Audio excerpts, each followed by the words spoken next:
place my butter into the flour and baking powder. Also to that, I'm going to add my pinch of salt. Don't forget that that salt does not go through the sieve. I'm going to show you what a pinch of salt looks like.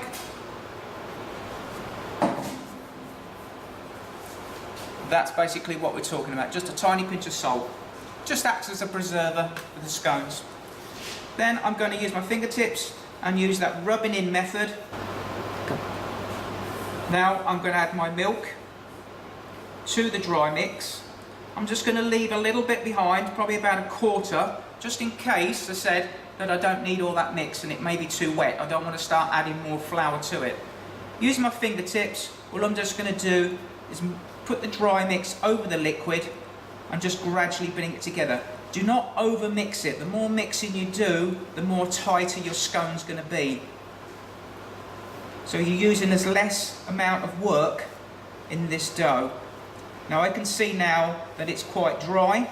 I'm going to add a little bit more of my liquid of milk and sugar into the dry spots. Shake it into an oblong with a little bit of dusting flour, not too much,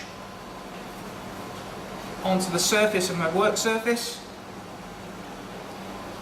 And then all I'm going to do is get it with the cutter, a 65mm cutter, plain preferably, and 30mm in height. Now the height of the scone, the cutter, should be fine. So all I'm going to do now is gently press out my dough to get at least 3 scones cut, like so. Not too wide, you still want that height of your cutter.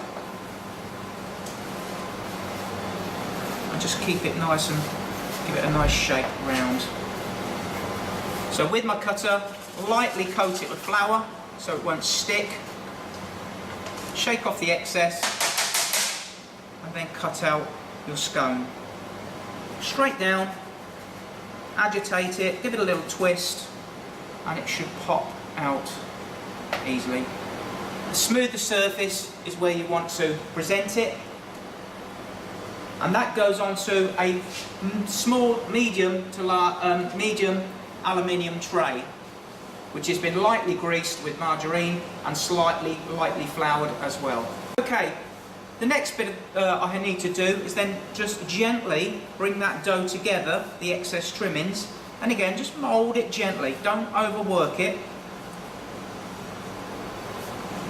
And again into a log shape.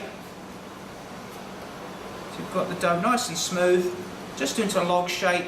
Again, we should manage to get 2 out of this mix. Now I have my scones on my tray that's been ready to go in the oven, and you need the oven at 190 to 200 degrees for approximately 12 to 15 minutes until golden brown. Okay, my scones have now come out of the oven. Just to test them, a little squeeze around the side, tap underneath, slightly hollow sounding, they should be fine. Okay, I've picked out my best 4 for presentation, and they go onto a china plate like so. 3 on the bottom, 1 placed on top.